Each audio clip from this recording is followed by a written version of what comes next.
ఓం మహాగణాధిపతయే నమః. ఓం గురుభ్యో నమః. ఓం శ్రీమాత్రే నమః. పరమేశ్వర స్వరూపమైనటువంటి జ్యోతిష, వాస్తు మరియు ఇతర అనేకమైనటువంటి శాస్త్రములను మనకు అందించినటువంటి మహర్షులకి నమస్కారం.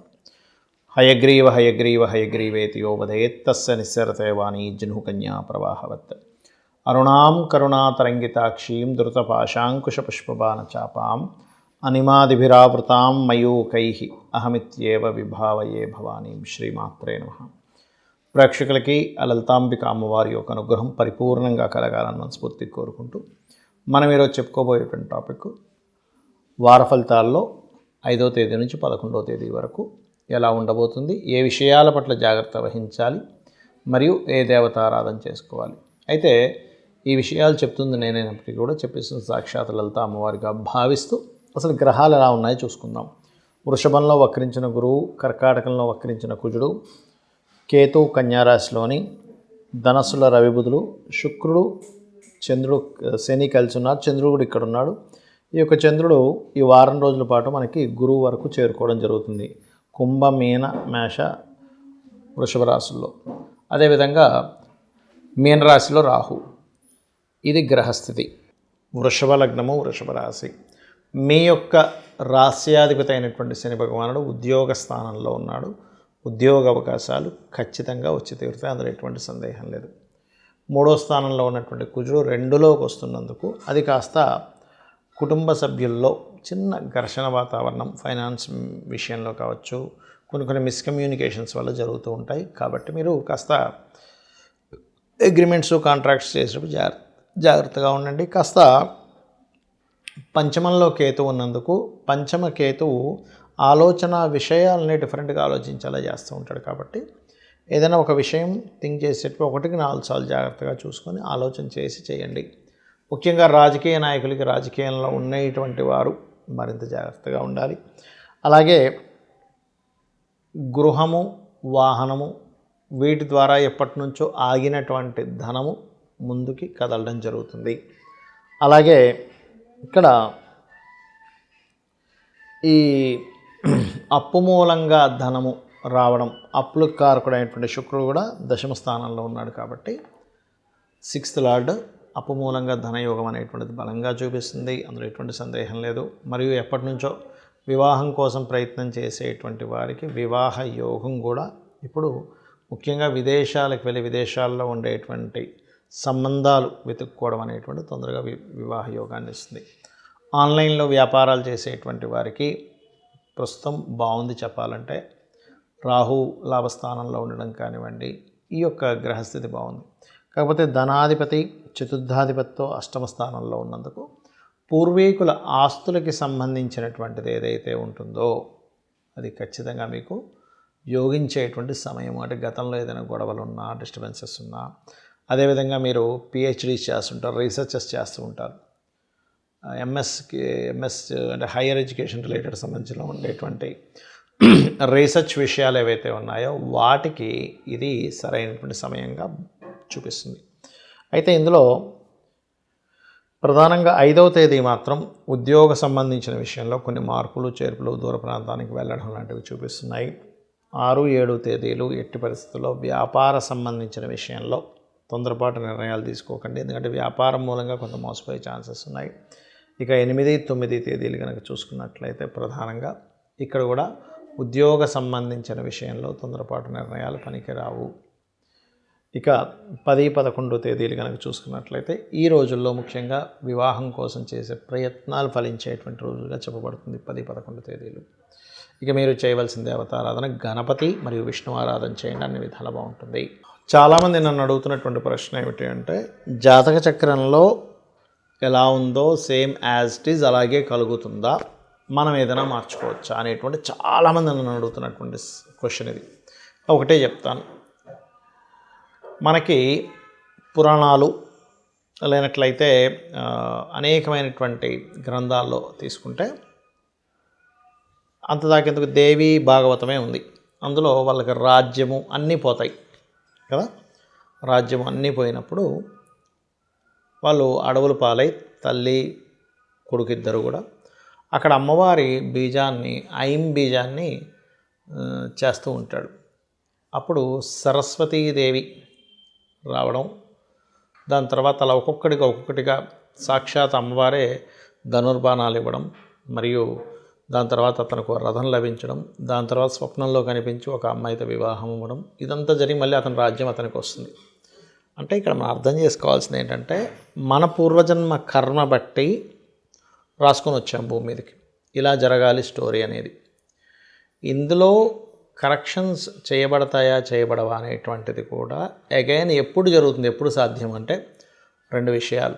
ఒకటి మనం మానవ ప్రయత్నంగా చేసే ప్రయత్నము, రెండవది దైవానుగ్రహం చాలా ముఖ్యం.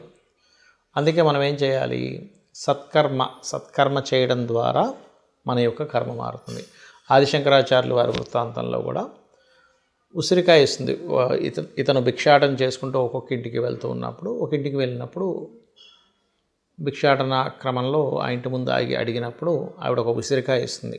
ఉసిరికాయ ఇచ్చినప్పుడు చెప్తుంది, ఏమంటే 10 రోజుల నుంచి మా ఇంట్లో నేను ఎటువంటి ఆహారం లేకుండా ఉన్నాను, మా వారు బయటికి వెళ్ళారు, ఉన్న ఒక్క ఉసిరికాయ దేవుడికి నైవేద్యం పెట్టినటువంటి ఉసిరికాయ నీకు ఇస్తున్నాను స్వామి అని చెప్పినప్పుడు ఆదిశంకరాచార్యుల వారికి ఒక్కసారిగా కళ్ళలో నీళ్ళు వస్తాయి. వచ్చి లక్ష్మీదేవిని ప్రార్థించినప్పుడు ఆ యొక్క లక్ష్మీదేవి ప్రత్యక్షమై మొట్టమొదటిగా చెప్పిన మాట ఏమిటంటే, శంకరా నువ్వు నన్ను ప్రసన్నం చేసుకున్నావు, ఏం కావాలి అని అడిగినప్పుడు ఇక్కడ ఈ దారిద్ర్యాలు ఉందమ్మా నువ్వు అనుగ్రహించు అన్నప్పుడు, కరెక్టే నేను అనుగ్రహించాలంటే పుణ్యం ఉండాలి, కానీ ఇవిడికి పుణ్యం లేదు కదా అంటుంది.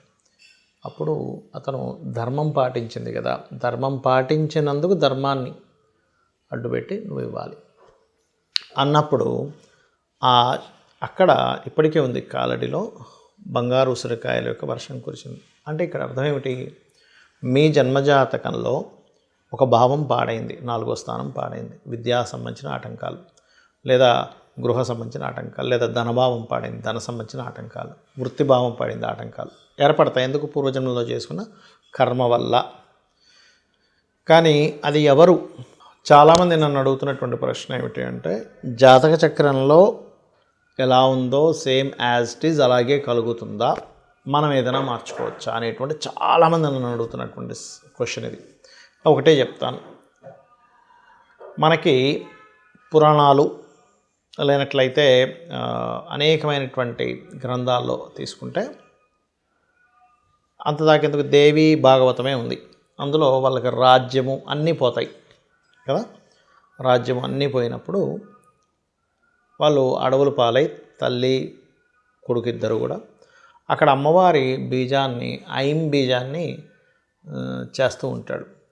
అప్పుడు సరస్వతీదేవి రావడం, దాని తర్వాత అలా ఒక్కొక్కటిగా సాక్షాత్ అమ్మవారే ధనుర్బాణాలు ఇవ్వడం, మరియు దాని తర్వాత అతనికి రథం లభించడం, దాని తర్వాత స్వప్నంలో కనిపించి ఒక అమ్మాయితో వివాహం అవ్వడం, ఇదంతా జరిగి మళ్ళీ అతని రాజ్యం అతనికి వస్తుంది.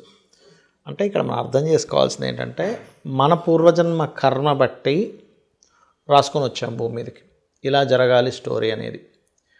ఇందులో కరెక్షన్స్ చేయబడవా అనేటువంటిది కూడా అగైన్ ఎప్పుడు జరుగుతుంది, ఎప్పుడు సాధ్యం అంటే 2 విషయాలు.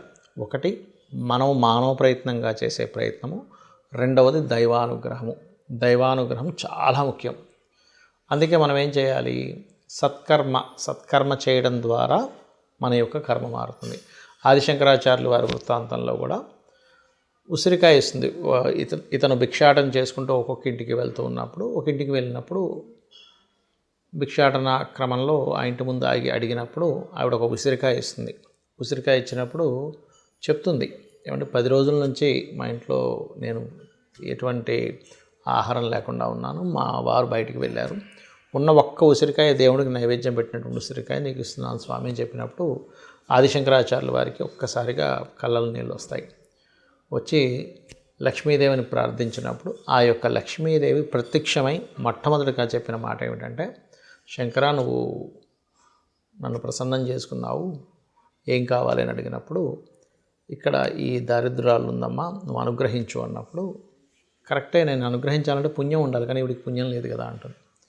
అప్పుడు అతను ధర్మం పాటించింది కదా, ధర్మం పాటించినందుకు ధర్మాన్ని అడ్డుపెట్టి నువ్వు ఇవ్వాలి అన్నప్పుడు అక్కడ ఇప్పటికే ఉంది కాలడిలో బంగారు ఉసిరికాయల యొక్క వర్షం కురిసింది. అంటే ఇక్కడ అర్థం ఏమిటి? మీ జన్మజాతకంలో ఒక భావం పాడైంది, 4వ స్థానం పాడైంది, విద్యా సంబంధించిన ఆటంకాలు, లేదా గృహ సంబంధించిన ఆటంకాలు, లేదా ధనభావం పాడైంది, ధన సంబంధించిన ఆటంకాలు, వృత్తిభావం పడింది, ఆటంకాలు ఏర్పడతాయి. ఎందుకు? పూర్వజన్మలో చేసుకున్న కర్మ వల్ల. కానీ అది ఎవరు అక్కడ ఏ కర్మ చేయడం వల్ల ఆ యొక్క ఇబ్బంది పడుతున్నామో తెలుసుకొని దానికి సంబంధించినటువంటి మంత్రము, లేకపోతే ఒక దానము, లేనట్లయితే కూర్చొని పెద్దగా ఏమి మనం లక్షలు వేలు ఖర్చు పెట్టాల్సిన అవసరం ఉండదు. గుర్తుపెట్టుకోండి, రెమెడీ అంటే చాలా సింపుల్గా, ఓకే నాకు పలానా గ్రహం వల్ల ఇబ్బంది అవుతుంది, ఆ గ్రహం దగ్గరికి వెళ్ళి దీపం పెట్టడం, చక్కగా ఆ గ్రహానికి సంబంధించిన అధిష్టాన దేవత ఎవరో తెలుసుకొని ఆరాధన చేయడం, లేకపోతే ఆ గ్రహ సంబంధించిన మంత్రం చదువుకోవడం, మన ప్రయత్నం మనం చేయడం చేసినట్లయితే 100% మీకు మారే యోగం ఉంటుంది. అయితే ఇందులో కూడా మారాలని ప్రయత్నం చేయాలని కూడా జాతక చక్రంలో ఉంటుంది. మారే ప్రయత్నం చేయని జాతకాలు కొన్ని ఉంటాయి, వాళ్ళు అలాగే బ్రతుకుతూ ఉంటారు. నేను విన్ అవ్వకూడదు, నేనేం చేయాలి, నేను ఎట్లా ఆలోచించాలి అనేటువంటి ఆలోచన కలిగిన వాళ్ళకే దైవానుగ్రహం కూడా ఉంటుంది. అందుకే గాయత్రి మంత్రం రోజు పొద్దున్నే ప్రచోదయాత్ అని చెప్పి చదువుతూ ఉంటాం. ఎందుకు? నా యొక్క బుద్ధి వికసించుగాక అనేటువంటిది. కాబట్టి చక్రంలో ఎప్పుడు కూడా ఏ గ్రహం పాడైందో దానికి సంబంధించిన రెమెడీ చేసుకోవడం ద్వారా మీరు బయటపడవచ్చు, అందులో ఎటువంటి సందేహం లేదు. అది కూడా చిన్న మంత్రం చేత. అందరికీ కూడా ఇవాళ రేపు ఫైనాన్షియల్ ప్రాబ్లమ్సే ఉన్నాయి కాబట్టి ఒకటి అప్పులు ఉన్నటువంటి వారు ఓం అపర్ణాయే నమః అనే మంత్రము, ఫైనాన్షియల్ ప్రాబ్లమ్స్ ఉండేటువంటి వారు ఓం సంపత్కరీ సమారూఢ సింధుర వ్రజ సేవితాయేన అనేటువంటి మంత్రాన్ని చేయండి. అన్ని విధాలా బాగుంటుంది. శ్రీమాత్రే నమః.